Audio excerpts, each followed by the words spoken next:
강남 비전 교회를 섬기고 있는 한재욱 목사님이 쓴 책에 실린 이야기를 나눠드리겠습니다. 미국에 있는 뉴욕시에 큰 부자가 살고 있었습니다. 그는 오래된 고가의 그림들을 가지고 있었는데 하루는 큰 고민을 하게 됩니다. 왜냐하면 자신이 얼마 뒤면 유럽 여행을 하게 되는데 그것도 무려 6개월 동안이나 유럽을 쫙 여행하게 되는데 걱정이 되는 거예요. 이 집에 있는 이 비싼 그림들이 걱정되는 거예요. 그래서 도난 방지기를 설치했는데 그러고도 마음이 놓이지 않는 겁니다. 그러던 중에 이 부자가 한 가지 꾀를 생각해냅니다. 그는요, 뉴욕의 뒷골목에 있는 화방에 가서 저가의 그림들을 사옵니다. 그리고 그 그림들마다에 10만 불, 100만 불, 500만 불 이렇게 가격표를 높이 이렇게 측정해가지고 딱딱딱 붙여놨어요. 그는 자신이 아끼는 그 고가의 그림들은요, 아주 저가의 가격표를 붙여놓고 아무데나 이렇게 그림들을 이렇게 방치해놨습니다. 그리고 아주 귀중하게 보관하는 그러한 장소에는 화방에 가서 사왔던 사실 저가의 그림을 사왔거든요. 아주 저렴하게 사온 그 그림들을 고가의 가격으로 매겨가지고 딱 보관해놨어요. 그리고 여행 떠났습니다. 얼마 후에 예상대로 도둑이 들었습니다. 이 도둑이 들어와가지고 뭘 했는가 하면요, 그 정말 깊은 안방에 잘 전시해 놓은 비싼 가격표가 붙어 있는 그림들을 싹 걷어갔어요.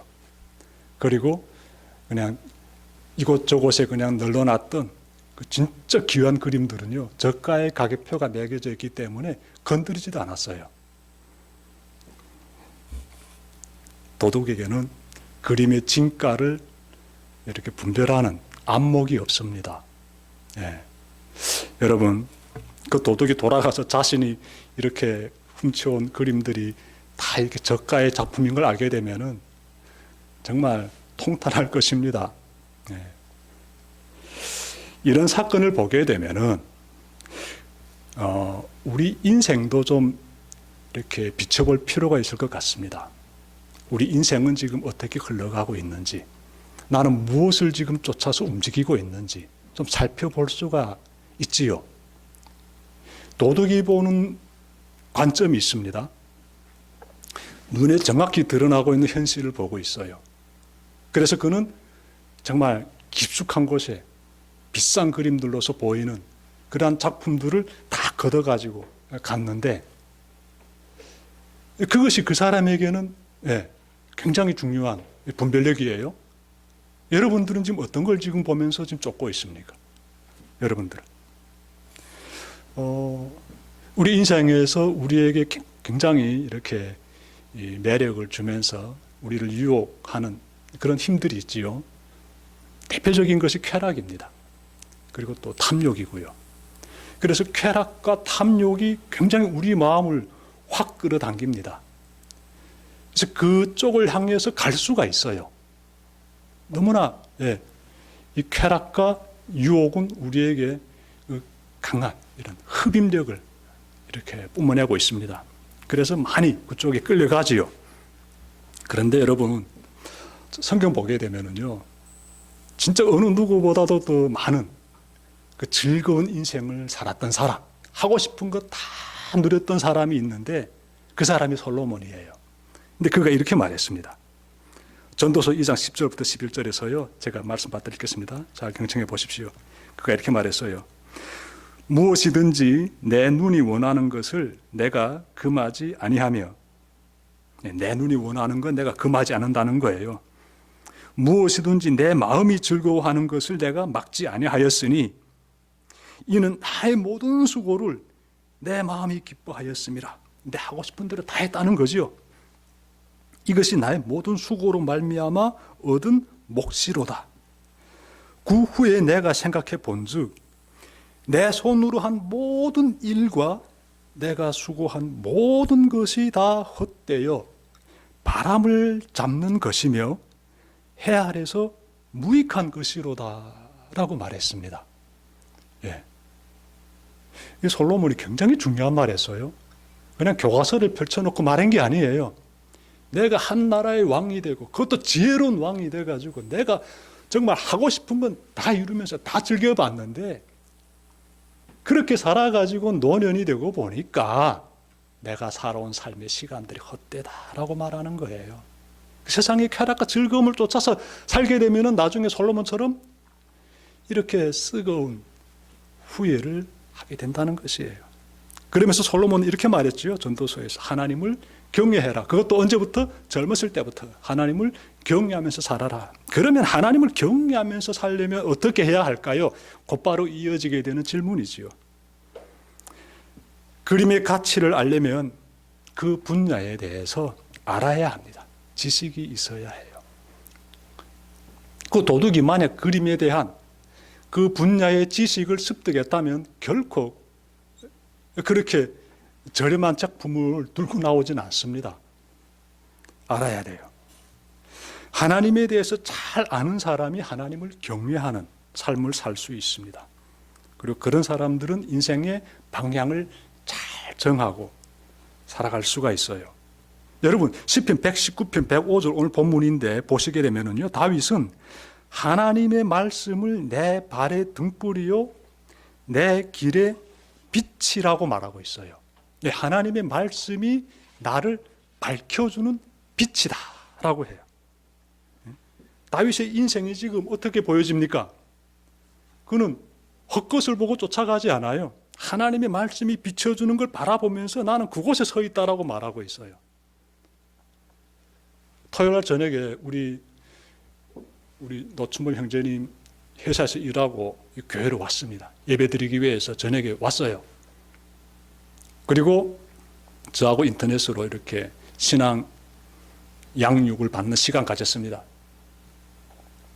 근데 양육을 받을 때 춘범 형제가 너무너무 그 부분에 대해서 신앙의 메시지에 대해서 하나님이 어떤 분이신지에 대해서 막 받아들이는 걸 제가 느꼈습니다. 정말 너무 좋대요. 하나님에 대해서 알아가는 시간이 참 좋습니다. 기쁩니다라고 하더라고요.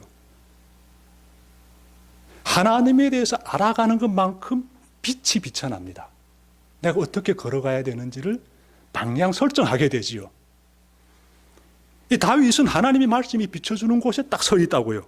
보니까 하나님의 말씀은 내 발의 등불이요 내 길의 빛이라고 말씀해주고 있잖아요. 지금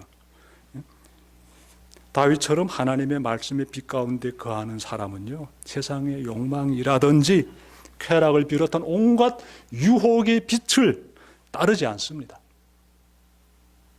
그들은 오로지 하나님의 말씀이 비춰주는 곳에 찾아가지요. 그 자리가 어디겠습니까? 이 예배의 자리예요. 그러니까 하나님의 말씀의 빛을 쫓아서 걸어가는 사람들이 가는 그 발자취 보게 되면 어디로 향하는가 하면 예배를 드리는 자리로 향하게 돼요. 예배를 드리는 자리. 그리고 기도를 드리는 자리. 하나님께 간절히 기도드리는 우리 수요 기도회, 금요 기도회 그런 자리로 향하게 되고 또 하나님의 말씀을 붙잡고 복음 통일을 위해서 기도드리는 이 자리로 향하게 됩니다.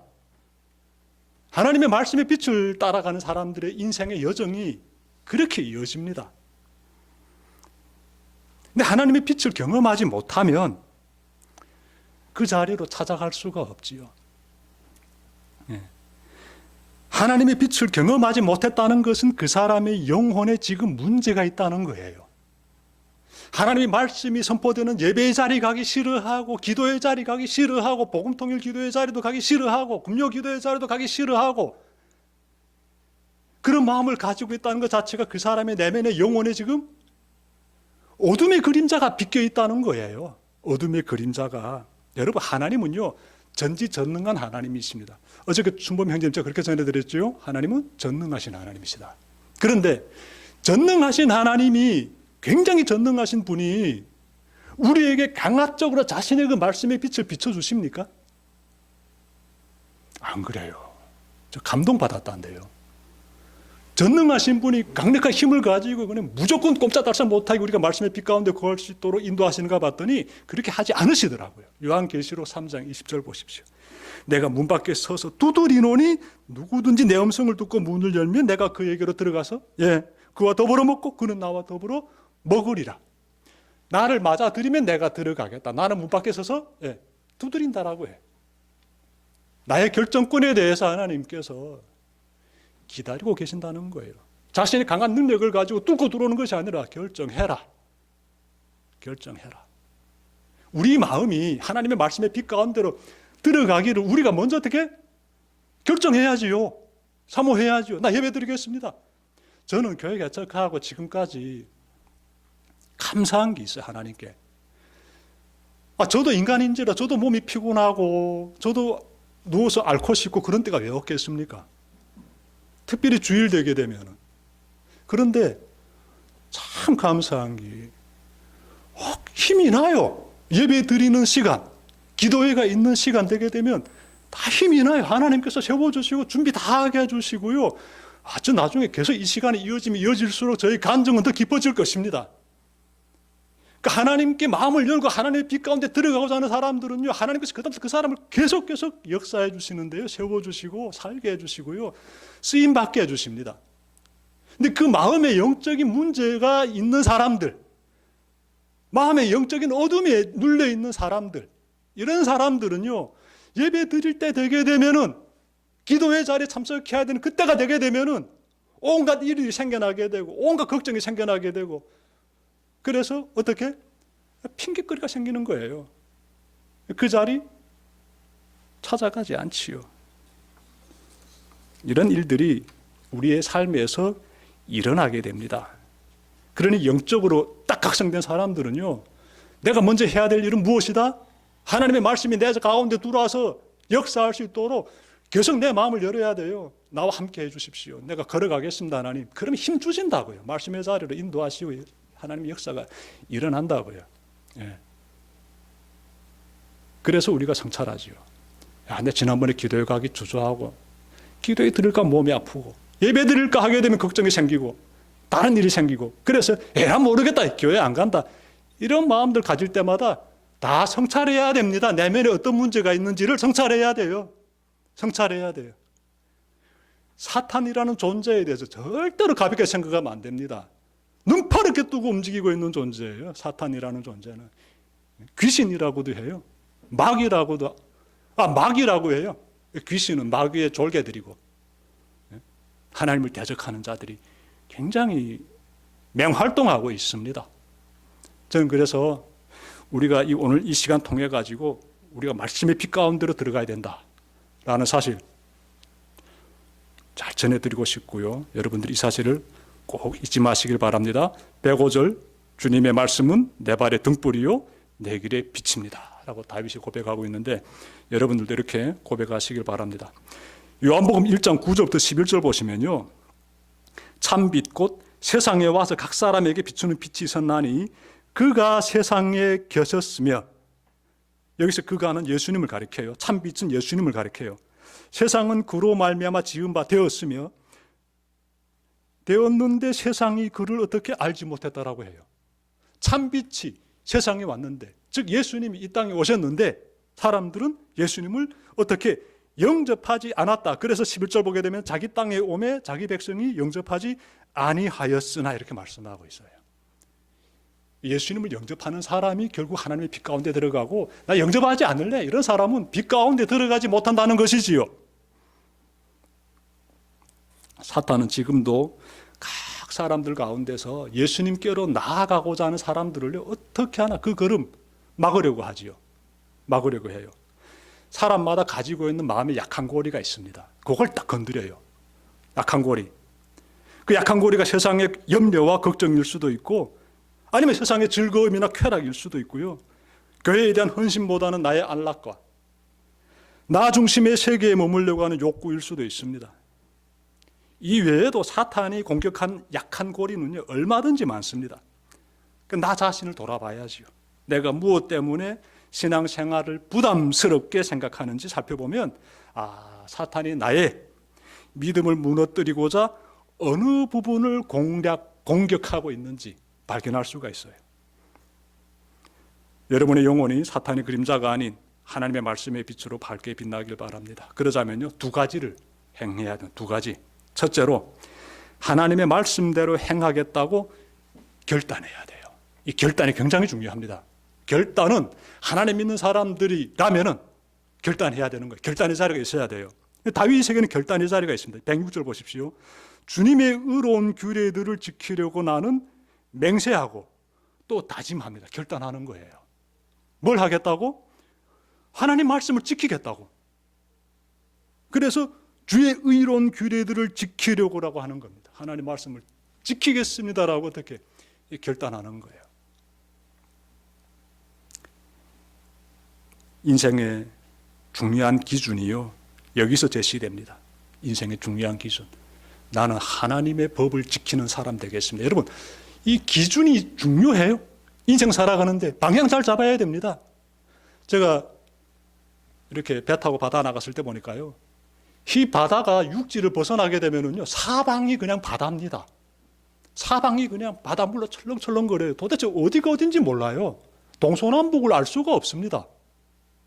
그런데 배는 출항했는데, 배는 목적지까지 가야 되는데, 그러자면 뭐가 있어야 되겠습니까? 방향을 잡아주는 기준이 있어야 되지요. 그것이 바로 무엇입니까? 나침판이지요. 나침판.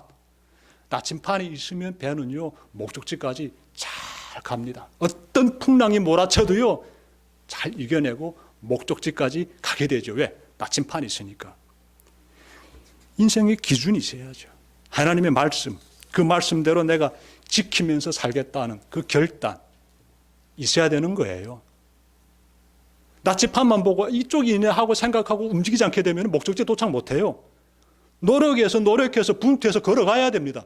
노를 져서 목적지까지 항해해야 된다고요. 그래야 원하는 곳에 도착할 수가 있습니다. 하나님이 우리에게 지금 말씀하고 있잖아요. 우리에게 지금 말씀의 기준을 가지고 그 말씀을 따라서 살아라. 그러기 위해서는 뭘 해야 된다? 다윗처럼 그 말씀대로 살겠다고, 지켜 행하겠다고 결단해라는 것이지요. 여러분, 결단해 본 적 있습니까?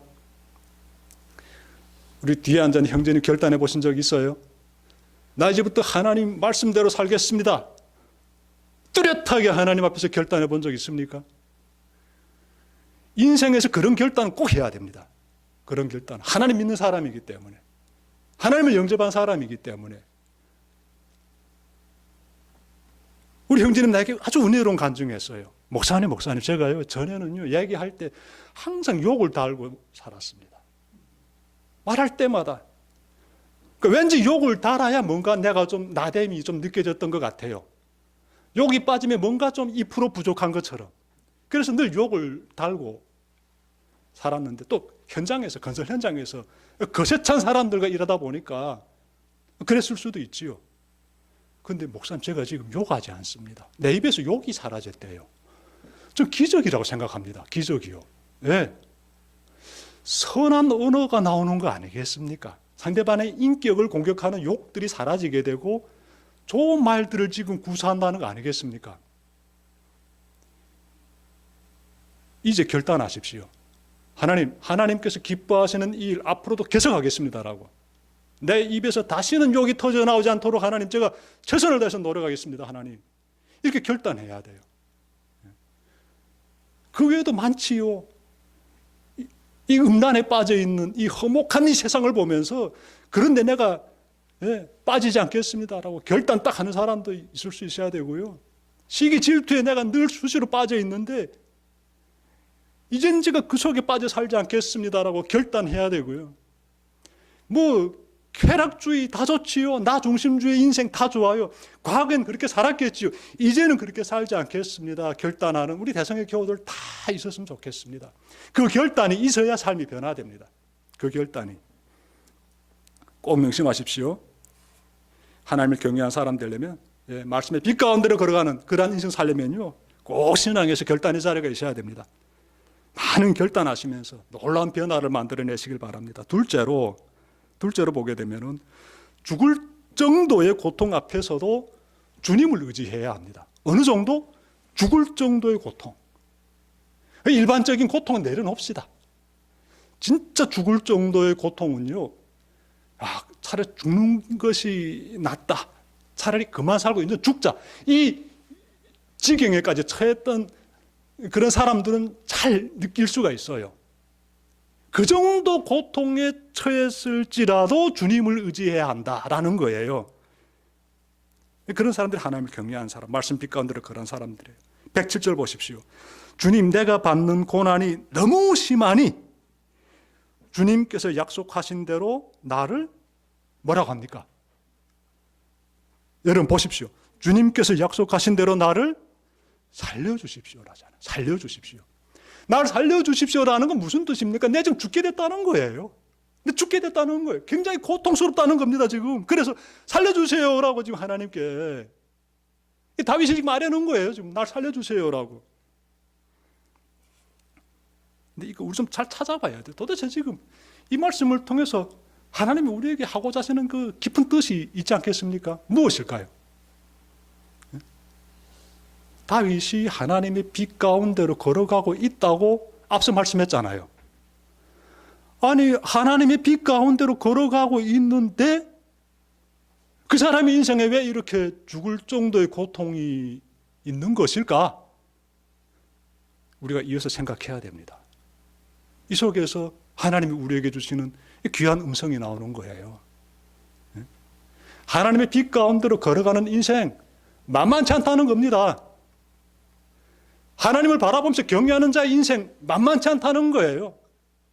세상의 달콤함, 뿌리치면서 하나님 말씀대로 살겠다고, 믿음대로 살겠다고 걸어가는 삶이요, 굉장히 고통스럽다는 겁니다. 다윗도 지금 말하고 있어요. 나를 살려달라고. 그 정도로 고통스럽다는 거예요. 그 정도로. 하나님 믿는 사람의 인생에 이런 고통이 있다는 것, 굉장히 은혜가 되지 않습니까? 이 고통을 보면서 나 지금 하나님의 그 빛 가운데 지금 제대로 들어가고 있구나 깨닫게 되지 않습니까? 여러분, 이 말씀 우리에게 큰 은혜가 되는 거예요. 그래서 인생 너무 내 인생 너무 순탄해, 너무 평안해. 하나님 믿으니까 내 인생 굉장히 평화로워. 모든 게 만사형통이야. 이게 문제가 되는 거예요. 정말 하나님의 빛 가운데 거하는 사람들 보게 되면요, 성경의 인물들 보십시오. 말할 수 없는 인생의 고통이 있습니다. 욥을 보십시오. 욥이요, 막 그냥 그렇게까지 인생이 풍지박살 날 수가 없습니다. 너무너무 괴로워가지고 부르짖죠. 요셉도 보십시오. 하나님을 잘 믿는 그 순수한 어린 영혼이요, 세상에 노예로 팔려가고 감옥에 끌려가고, 말할 수 없는 고통 가운데 들어가 있지 않습니까? 뭐 사도 바울도 말할 것도 없지요. 예수님을 믿고 완전히 변화돼 가지고 정말 귀한 말씀의 종으로 사역을 하는데 말도 표현할 수 없을 정도로 여러 번 죽을 뻔한 고통의 시간 겪지 않습니까? 엘리야를 봐도 알 수 있고 모세를 봐도 알 수 있고요. 그리고 지금 우리 오늘 본문에서 마주하고 있는 다윗을 봐도 알 수 있습니다. 다윗을 봐도. 그러니 하나님 믿는 인생이 그냥 순탄해야 된다 이런 생각을 가지지 마십시오. 고통 가운데서 더 하나님의 말씀과 은혜의 빛이 더 크게 비친다는 것 여러분들이 꼭 잊지 마시길 바라요. 고통 가운데서. 108절 보십시오. 여호와여 구하오나니 내 입이 드리는 자원제물을 받으시고 주의 공의를 내게 가르치소서. 무슨 내용입니까 지금? 이 자원제물, 내 입이 드리는 자원제물이라고 하는 것은요, 공동번역에서는 내 입이 드리는 정성이라고 해요. 그러니까 기도를 가리키고 있습니다. 그 고통 가운데 있으면서도 이 다윗은 뭘 구하는가 하면 하나님 이 고통에서 내가 벗어나게 해주십시오, 살려주십시오라고 말하면서 곧바로 뒤에서 무슨 기도 드리는가 하면 주의 공의를 내게 가르쳐 주십시오라고 해요. 공의가 하나님의 말씀을 의미해요. 하나님의 말씀, 하나님의 말씀 가운데서 공의가 펼쳐지게 되지요. 그러니 그 하나님의 말씀의 빛이 더 나를 강렬하게 비춰주시기를 바랍니다라고 구하는 거예요. 이런 기도를 드려야 되는 것이에요. 이런 기도를. 하나님 내 고난 중에 있으니 이거 해주십시오, 저거 해주십시오, 그런 게 아니라 더 하나님 강렬한 말씀의 빛으로 나를 붙잡아 달라고, 내 믿음이 흔들리지 않고 내 믿음이 넘어지지 않게 해달라고, 어떤 상황에서도 끝까지 하나님을 의지할 수 있는 자, 이 말씀의 빛 가운데 거하는 자 되게 해달라고 이렇게 막 부르짖으면서 기도드리기를 바란다. 그러면 하나님께서 응답해 주세요. 120편 1절 보시게 되면은 내가 환난 중에 여호와께 부르짖었더니 내게 응답하셨도다 이렇게 말씀하고 있습니다. 내가 하나님께 부르짖으니까 하나님이 응답해 주신 거예요. 그래서 막 간증하는 겁니다. 누가? 이 다윗이.